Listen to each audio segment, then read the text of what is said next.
Indeks harga saham gabungan kembali bergerak dengan bergairah setelah pemerintah akhirnya berhasil menyelesaikan Omnibus Law Cipta Kerja. Apakah memang IHSG akan terus bergerak naik seperti diharapkan para investor? Bagaimana kita mencermati saham-saham yang menarik untuk dikoleksi? Berikut analisis IHSG dari Satriawan, Technical Analyst Maybank Kim Eng Securities. Ya, jadi kalau misalnya yang lihat dari kemarin naik beberapa hari sebenarnya sih itu nggak ngerubah IHSG dari sideways jadi uptrend gitu ya, itu belum. Kalau misalnya kita lihat dari bulan April, kita sebutnya ini bentuknya up channel.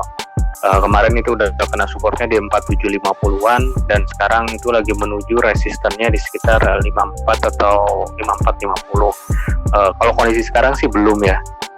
Jadi kalau misalnya kondisi sekarang kita harus break last high-nya di 5187 atau di sekitar 52 untuk bisa lanjut rally lagi jadi bagus. Itu kita ngelihatnya potensinya double bottom, targetnya 5600. Itu bullish scenario-nya sampai akhir tahun.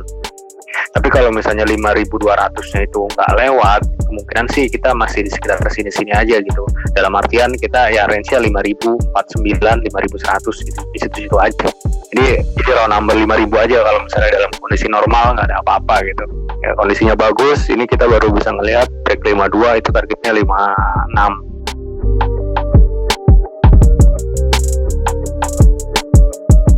Kalau misalnya marketnya bearish sih, saya lebih suka trading aja pendek, dalam artian begini, kita pakai stop loss yang ketat gitu ya.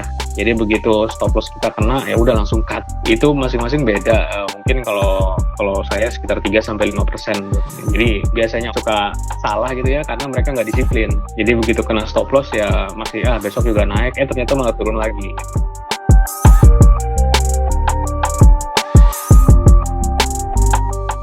Ya pertama ya tahu dulu ya ini perusahaan apa gitu, jangan main asal beli aja. Kedua ya memang kalau misalnya begitu kan biasanya kita ngelihatnya running trade kan, wah yang lainnya diem 1%, 0,5%, sementara yang ini 10% gitu ya, terus tertarik dong. Nah kalau udah kayak gini ya pakai trailing stop aja, begitu naik ya biarin, begitu turun dari top levelnya katakanlah 3-5% ya langsung cut gitu, amanin profitnya langsung. Jadi ya kalau saham-saham yang kayak gitu trailing stopnya harus ketat gitu.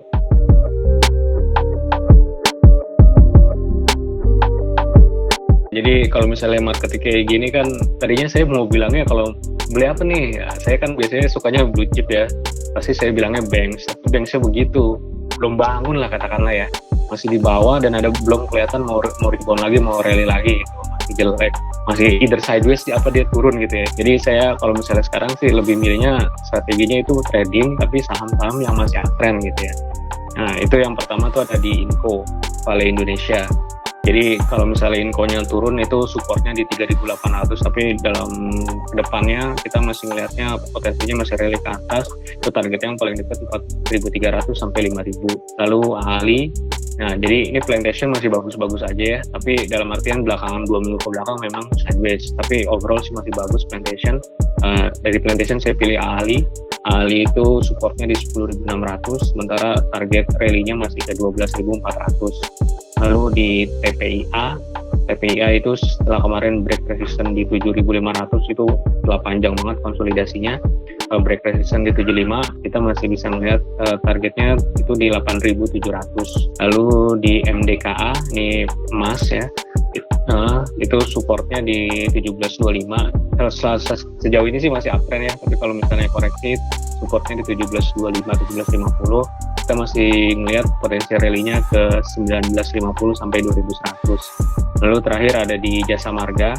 Jasa Marga ini memang masih bearish, tapi ada kemungkinan dia mau berubah trennya dari bearish jadi bullish. Itu setelah kemarin break resistance di 3650. Selama koreksi masih di sekitar 3.600, kita ngelihatnya potensinya double bottom, itu targetnya di 4250.